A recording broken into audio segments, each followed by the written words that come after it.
Pemirsa, selamat pagi.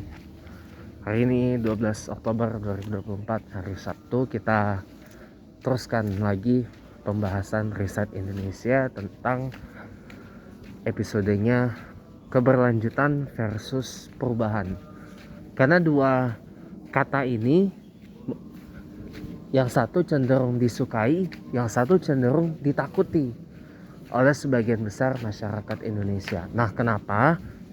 Ini pembahasan yang lebih detailnya. Tapi kalau mau yang lebih mendalam lagi, itu nanti di Sunday with James Cohen Smith Windsor besok pagi, hari Ahad, tanggal 13 hari bulan Oktober 2024. Teman-teman, yang namanya perubahan itu adalah hal yang pasti terjadi.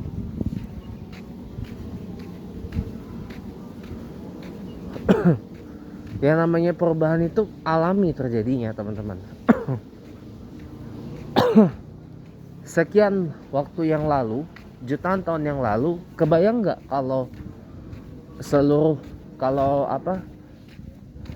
hampir seluruh dunia ini bisa kita jangkau dengan mudah,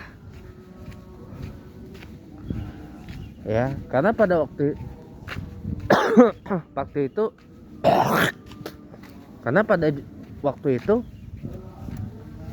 daratan itu jadi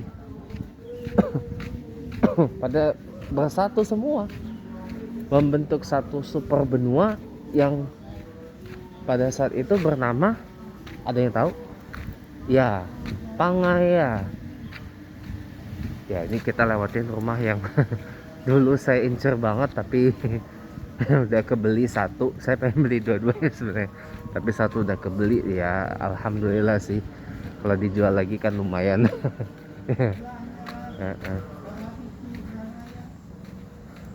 Ya, gitu.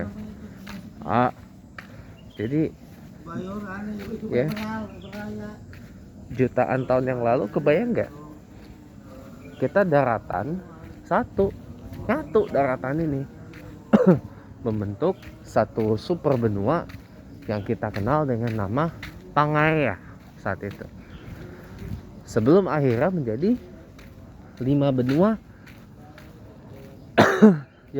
yang kita kenal sekarang jutaan tahun setelahnya. Nah, jutaan tahun berikutnya ini akan nyatu lagi, akan membentuk satu daratan lagi yang namanya udah keren, Super Pangaea, di masa yang akan datang. Jadi yang namanya perubahan itu pasti, teman-teman, terjadinya, bukan sesuatu yang sifatnya tidak pasti. Oke.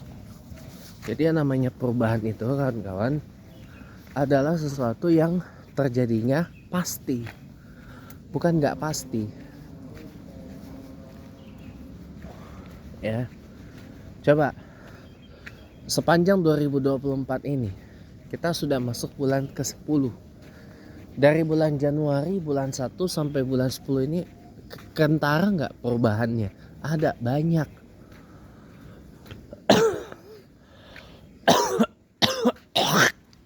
Zaman dulu bangunan tertinggi di Jakarta yang kita tahu apa? Monas. Ya, pusat perbelanjaan di Jakarta cuma satu, apa? Sarinah. 50 sampai 60 tahun kemudian udah banyak bangunan-bangunan yang ukurannya lebih tinggi dari Monas. Ya, bahkan bangunan tertinggi di Indonesia itu gak jauh lokasinya dari Monas. Saya lupa apa nama gedungnya, yang udah jadi loh ya, bukan gedung Indonesia 1 yang gak tahu gimana kelanjutannya. Ya.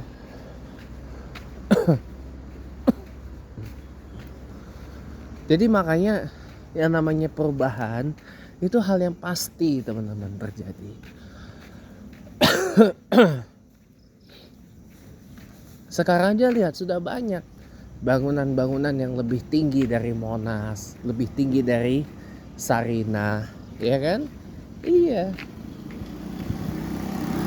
Sekarang pusat perbelanjaan udah bejibun di mana-mana. Gak jauh dari Sarinah ada Plaza Indonesia. Kemudian ada Grand Indonesia. Kemudian ada mall baru lagi, saya lupa apa namanya, walaupun baru soft opening. Sekarang mau udah bejibun pusat perbelanjaan di Jakarta. Dekat saya ada Gandaria City. Ya? Ada Gandaria City, ada Bintaro Exchange, ada Bintaro Plaza. Kemudian ada lagi Kota Casablanca, Kokas orang bilang. Kota Casablanca. Ke pojok utaranya Jakarta ada Baywalk Mall. Saya pernah ke sana. Baywalk Mall Pluit, ada Mega Mall Pluit, sekarang Lipo Mall Pluit namanya. Dan masih banyak lagi. Iya. Ada perubahan itu sesuatu yang pasti terjadi, teman-teman. Nah, kalau di bagian pertama tadi kita bahas itu ya. Sekarang gini, namanya hidup ya.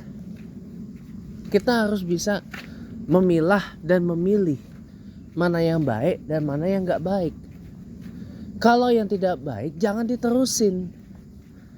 Tapi kalau mau diteruskan, diperbaiki mana yang gak baik. Jadi tidak sepenuhnya benar juga apa yang disampaikan Pak Jokowi itu, bahwa yang namanya leadership, kepemimpinan itu melanjutkan, bukan seperti kita ngisi bensin, ngisi di SPBU Pertamina dimulai dari nol. Ya kalau itu bagus, lanjutin, terusin. Yang tadi saya singgung contohnya di era Orde Lama, di era Bung Karno, yang bagus apa?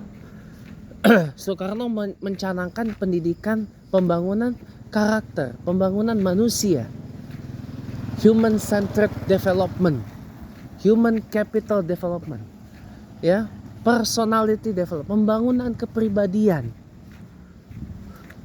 agar kepribadian masyarakat Indonesia ini kepribadiannya kuat, gak lemah, tidak berjiwa inferior, tidak bermental inferior, tidak juga menjadi bangsa imitator, nyontek, niru bangsa lain. Nah, itu kalau dihidupkan kembali, itu bagus. Tapi apa yang gak bagus di era Bung Karno? Nasakom gak usah diterusin. Nasionalis, agamis, komunis gak usah diterusin. Kemudian Bung Karno peras-peras Pancasila menjadi Trisila, kemudian Ekasila, untung gak diterusin. Karena itu hanya konsep, hanya wacana yang digagas oleh Bung Karno sendiri. Kan gak diterusin karena tahu gak bagus. Gitu. Lalu apa yang bagus dari Pak Harto? Pembangunan diterusin. Kemudian apa lagi yang bagus? MPR, lembaga tertinggi negara, menentukan GBHN, garis besar haluan negara. Itu harusnya diterusin. Pancasila diinfus banget sama rezim Soeharto, agar kita menjadi orang yang berpancasila.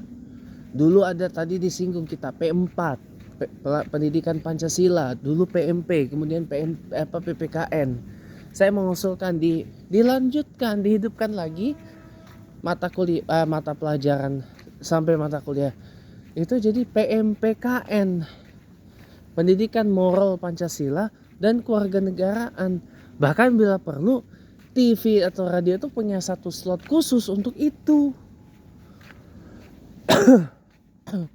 Untuk membumikan nilai-nilai Pancasila dan mensosialisasi bahwa Pancasila ini adalah dasar bernegara dan bermasyarakat di Indonesia yang sudah final gitu. Ya harus dihidupkan kembali. Jadi tidak selamanya apa yang di era Orba itu jelek. Nah yang jelek apa di era Orba? KKN-nya luar biasa, gak usah diterusin, gak usah dilanjutin. Feodalismenya luar biasa, gak usah dilanjutin. A.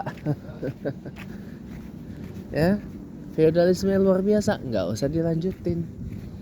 Terus apa lagi yang jeleknya dari era Orba ya? Pembungkaman terhadap suara-suara kritis, nggak usah dilanjutin, nggak usah diulang gitu. Di eranya Habibie awal reformasi, apa yang bagus dilanjutin, kebijakan moneter, stabilitas politik, stabilitas ekonomi, dan seterusnya yang bikin rupiah tuh jadi kuat terhadap dolar meskipun nggak nyampe 2000 pada waktu itu dilanjutin. Yang nggak bagus nggak usah diterusin. Nah itu yang namanya hidup.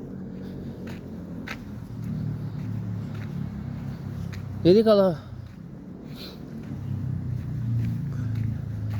kita harus bisa memilih teman-teman, mana yang harus dilanjutkan, mana yang kalau mau dilanjutkan diperbaiki dulu, dan mana yang tidak usah dilanjutkan sama sekali. Contoh kemarin kan netizen banyak protes, ada satu artis udah mualaf meninggal kecelakaan, tapi pas meninggal nggak dikubur, tapi di buset deh, ini orang matanya buta apa gimana ya?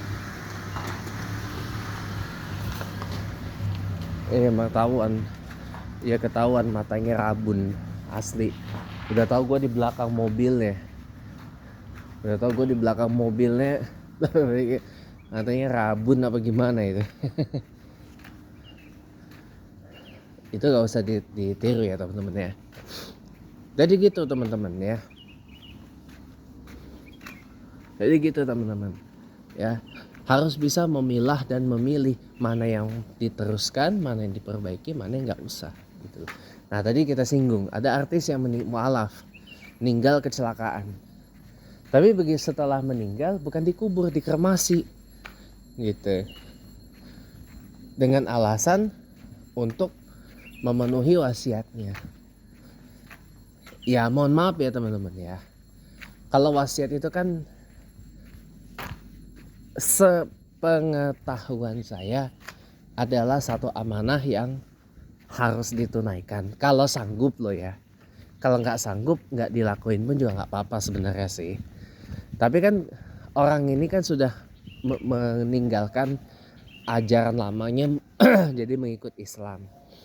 Nah Islam itu kan biasanya ketika meninggal itu kan orangnya dikubur, tapi ini malah dikremasi gitu. Ya harusnya gini teman-teman ya, harusnya pihak keluarga tuh ngerti bahwa kalau ngikut syariah tuh mestinya dikubur. Jadi ajaran lamanya yang dulu ketika meninggal jenazahnya atau jasadnya dikremasi nggak usah diterusin lagi gitu. Nggak usah diterusin. Harusnya begitu. Cuman ya sudahlah kita nggak usah menghakimi ya, karena saya sendiri pun keislaman saya juga masih dalam tahap perbaikan terus menerus teman-teman. Nggak tata juga saya ya. Jadi makanya itulah ya, namanya hidup harus bisa memilih mana yang bagus, mana yang nggak bagus, mana yang kita harus teruskan, mana yang kita harus perbaiki, dan mana yang kita harus hentikan sama sekali. Terima kasih, selamat pagi dan selamat berakhir pekan semuanya. Dadah.